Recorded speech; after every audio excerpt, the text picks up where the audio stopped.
नमस्कार आमर cooking channel आमरंधा घर के मुई आपण मन के बहुत बहुत स्वागत करू छे। आज मुई आपण मन के लगी नहीं के आसी छे बहुत ही सहज उपाय चटपटा गर्मा गरम पालक चटनी रा रेसिपी। आपण माने केबे ई रेसिपी बने की ट्राई करबे सेम प्रोसेस रे। आशा करबे आपण मन को भी ई रेसिपी निहाती भाव रे पसंद हेबा। तो आपण माने ई रेसिपी के ई प्रोसेस रे बने की ना गर्मा गरम भात संगे आपण मैंने सर्व करबी। अब बिल्कुल भी साइड आइटम दरकार नहीं पड़े, बहुत ही लगबा चटपटा लगबा। तो आपण मैंने एंता चटपटा आ अति सहज उपाय रे चटनी बनाबार के जदि चाहूछन ताहले आपण मैंने वीडियो के प्रथम रु शेष तक देखुन एंजॉय करुन। आ आज रे रेसिपी टिक्की भी जदि पसंद हेले लाइक शेयर कमेंट तो निहाती करबी।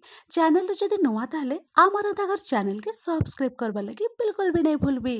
ताहले एबे आसुन फटाफट आमे अति सहज उपाय चटपटा पालक चटनी रा ए रेसिपी स्टार्ट करमा।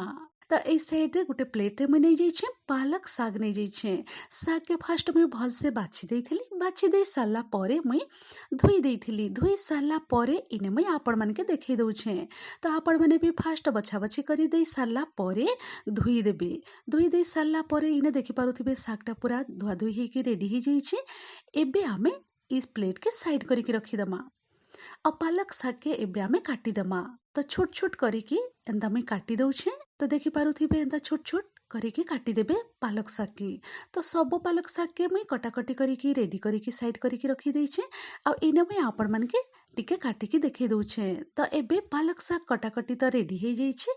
एबे आमे पालक साग के साइड करिकी रखी दमा। पालक साग कटाकटी करिकी मैं साइड करिकी रखी देइछे। इस साइड रे मैं गोटे ब्लेंडर जार नै जाइछे। एबे आमे जार देदेमा पियाज।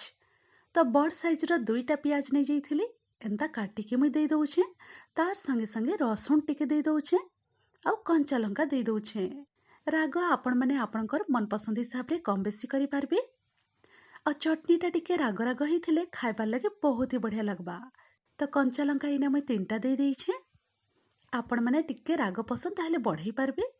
कंचा लंका दे सारला परे चटनी रे कलर आबार लगे इने मुई दे दउछे कश्मीरी रेड चिली पाउडर दे दउछे। छोट चामच रे 2 चामच दे दउछे। तो इने 2 चामच मुई दे देली कश्मीरी रेड चिली पाउडर। तार संगे संगे एबे मुई दे दउछे इने छोट चामच रे आधा चामच दे दउछे जीरा। जीरा दे सारला परे स्वाद अनुसार आमे टिके नून दे दमा। आ नून दे सारला परे एबे मुई इने दे दउछे तेतेल पेस्ट दे दउछे। इमली पेस्ट टिके दे देबे इने। तो गुटे चामच आ आधा चामच मुई दे दउछे तेतेल पेस्ट दे सारला परे एबे आमे इ सबुटा बहुत भल से बाटी हेबार लगी टिके आमे पानी दे दमा। तो इने मुई पानी दे दउछे। एबे आमे जार कवर देकी चिकन करिके बाटिकी नहीं के आसमा। तो ई साइड रे मुई पियाज रा पेस्ट बाटिकी पूरा चिकन करिके नहीं के आसी छे। पियाज रा चटनी भी आपण माने इता के कहि पारबे।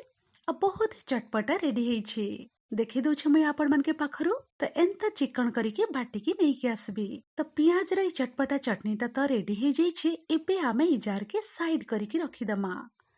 एबे आमे जिमा गैस साइड के। तो एबे मुई गैस साइड के पले आसी छे कढ़ाई गरम हेबार लगे रखी देइथिली। कढ़ाई भी हल्का रे गरम हे जाइछे। एबे मुई इने दे दउछे तेल। तेल रे मुई सोरिष तेल नहीं जाइछे गोटे चामच दे दउछे। सोरिष तेल दे सारला परे एबे आमे लो टू मीडियम मझिरे रखीदमा फ्लेम के। आउ सोरिष तेल के टिके गरम हेबार लगी छाड़ीदमा।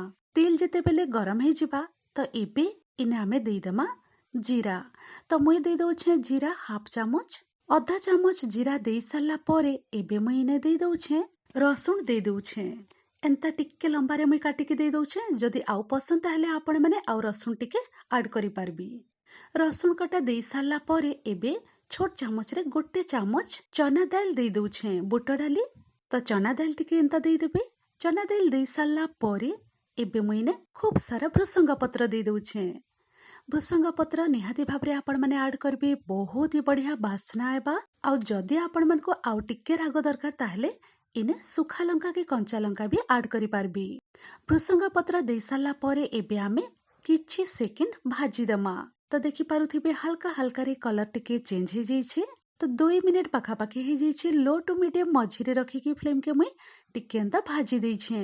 एबे आमे जेन पियाज रा चटनीटा बाटिकी रेडी करिथिलु बस से चटनीटा एबे आमे पॉइंट रे देई दमा। सबु देई सारला परे एबे टिक्के भलसे आमे मिसई देमा। फ्लेम के मुई रखी देइछे मीडियम फ्लेम रे 2 ରୁ 3 मिनिट एंता टिक्के मुई फुटबार लगी छाड़ी देइथिली। 2-3 मिनिट परे इने मुई आपण मानके देखै दउछे।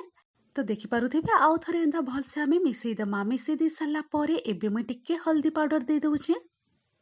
हल्दी पाउडर दे सारला परे आउ थरे आमे मिसई देमा। मिसई दे सारला परे आउ 1 ରୁ 2 मिनिट आमे टिक्के बिना कभर करिके फुटबार लगी छाड़ी देमा।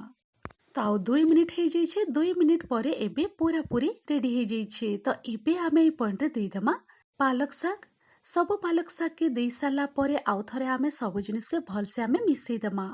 मिसई दे सारला परे इने देखि पारुथिबे आपण माने कलर भी बहुत ही बढ़िया पले आसीछे। तो एबे सब जिनिस के भलसे मुई मिसई देइछे। मिसई दे सारला परे कभर करिकी लो टू मीडियम मझिरे रखिकी फ्लेम के आउ 3 मिनिट पाखापाखि मुई कुक हेबार लगी छाड़ी दउछे। मझी मझिरे आपण माने टिके टिके मिक्स करी दउथिबे। ताउ 3 ରୁ 4 मिनिट पाखापाखि हो जाइछे। कभर खोलिकी इने मुई आपण मानके देखि दउछे। पालक चटनीटा रेडी हो जाइछी।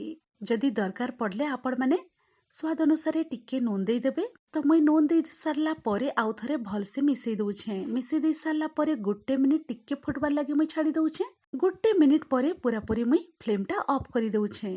एबे रेडी हो जाइछे बहुत ही गर्मा गरम चटपटा अति सहज उपाय रे पालक चटनी रा रेसिपी। देखि पाले ना आपण माने बहुत ही कम समय रे रेडी हो जाइछे। तो आपण माने भी ई प्रोसेस रे पालक चटनी रा रेसिपी बनेकी ना गर्मा गरम भात संगे आपण माने सर्व करि पारबे। आशा करबे आज रे चटनी रा रेसिपी आपण मन को निहाती भाबरे पसंद हेथिबा।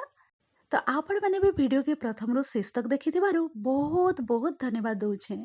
तो आपण माने भी फटाफट जाइकी पालक चटनी रा चटपटा रेसिपी बनेकी गरम गरम भात संगे आपण माने सर्व करून्। बिल्कुल भी साइड आइटम दरकार भी नहीं पड़े। तो आज रे चटपटा गर्मा गरम पालक चटनी रा रेसिपी जदि आपण मन को टिक्की भी पसंद हेथिले लाइक शेयर कमेंट तो निहाती करबी। चैनल जदि नुआ ताहेले आमर दागर चैनल के सब्सक्राइब करबा लगी बिल्कुल भी नहीं भूलबी। तो एबे चलुन मुई रहूछे फिर एंता इजी टेस्टी स्वादिया रेसिपी नहीं कि गोटे नुआ वीडियो नुआ रेसिपी रे फिर थरे मुई भेट पड़मी। Thanks for watching. Bye bye take care.